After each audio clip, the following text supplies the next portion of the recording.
Welcome to the Hows and Whys channel. If you're curious about why stuff happens and how things are made, then this is your go-to channel. Subscribe and return for new videos every week. Now let's get to the business of the day.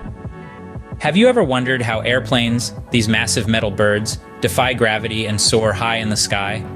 Well, it all started with a dream to fly. Imagine for a moment ancient civilizations looking up at the sky, watching birds, and imagining themselves up there among the clouds. The idea of human flight has been a part of human culture since the earliest civilizations. The ancient Greeks had myths about Icarus, who flew too close to the sun.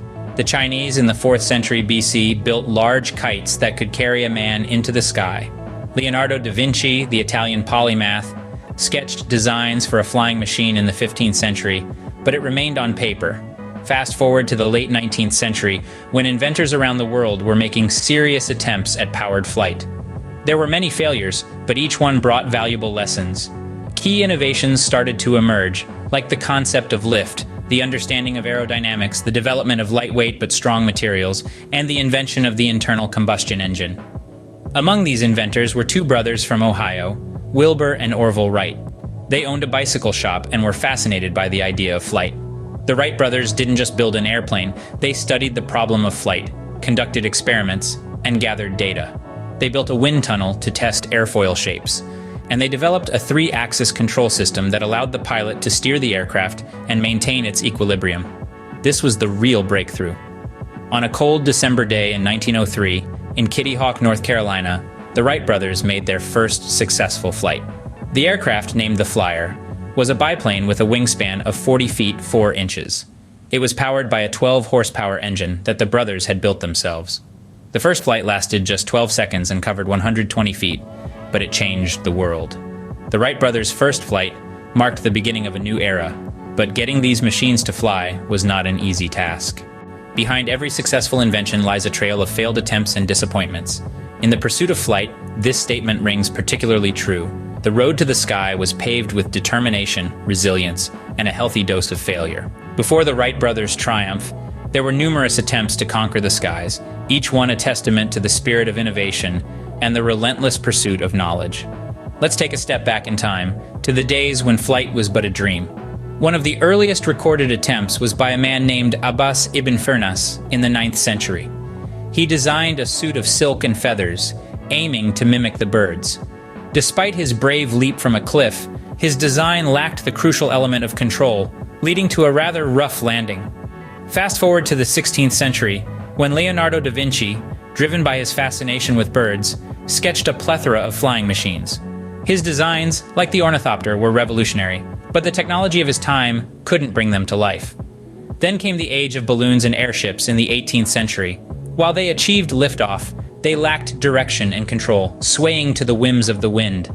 All these attempts, while unsuccessful, were not in vain. Each one taught us something valuable about the principles of flight. From Ibn Firnas, we learned about the importance of control. From Da Vinci's sketches, we understood the need for a power source to propel flight. The age of balloons and airships demonstrated the necessity for a method to steer and control direction. These lessons were invaluable in shaping the Wright brothers' successful design. They incorporated control with their 3-axis system, power with their custom-built engine, and direction with their wind tunnel-tested wings and rudder. So, while we often celebrate success, let's not forget the importance of failure. Each botched attempt, each crash, and each disappointment were integral in the journey to the skies.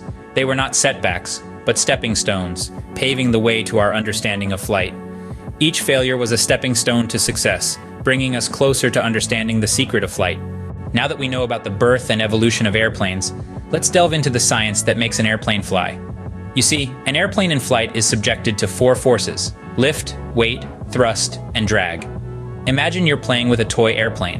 When you throw it, certain things happen that make it fly. These same principles apply to real airplanes, only on a much bigger scale. First up is lift. Picture a bird soaring high in the sky. It's not constantly flapping its wings, right? Instead, it spreads out its wings and glides. It's the shape of the bird's wings that helps it rise and stay airborne. This is lift. In airplanes, lift is produced by the airplane's wings. The shape of the wings is such that the air pressure is higher below the wings and lower above them, causing the airplane to rise. Next, we have weight. Think about what happens when you stop throwing your toy airplane. It falls down, right? That's because of gravity. The same gravity pulls down the airplane, giving it weight. The weight of an airplane is always directed towards the Earth's center.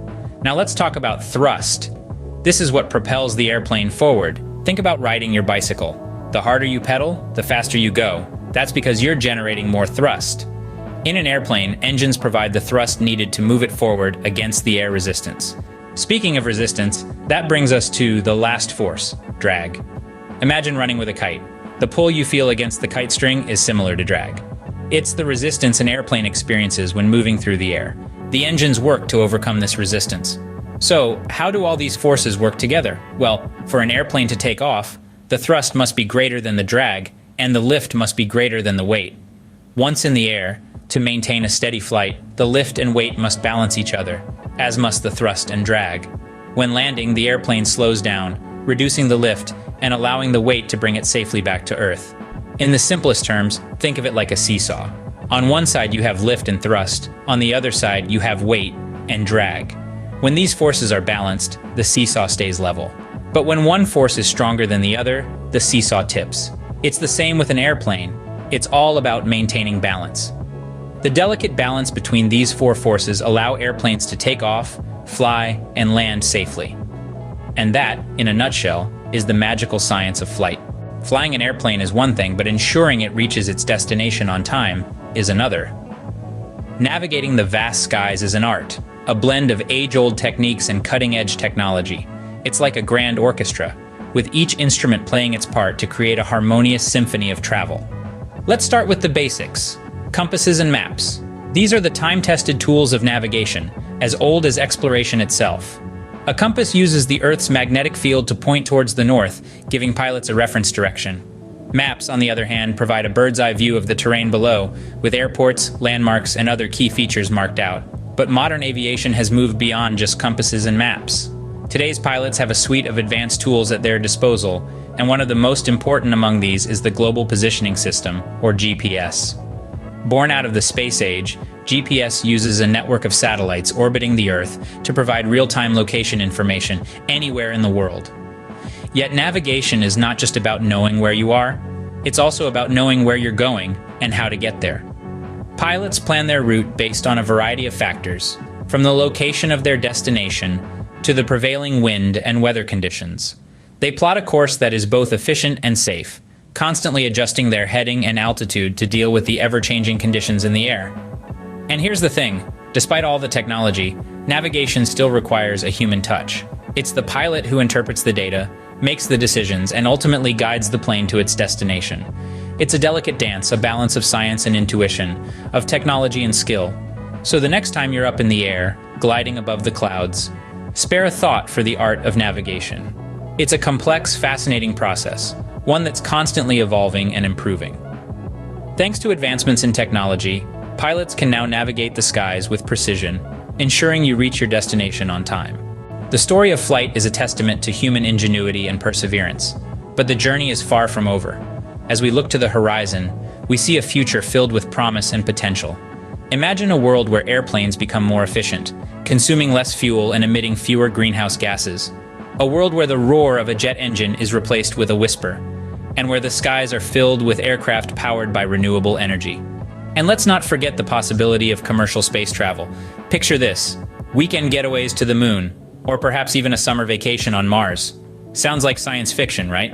But remember, there was once a time when the idea of humans flying was considered impossible, yet here we are. So, as we continue to dream and innovate, the sky is no longer the limit. As we continue to push the boundaries of what's possible, who knows what the future of flight might hold.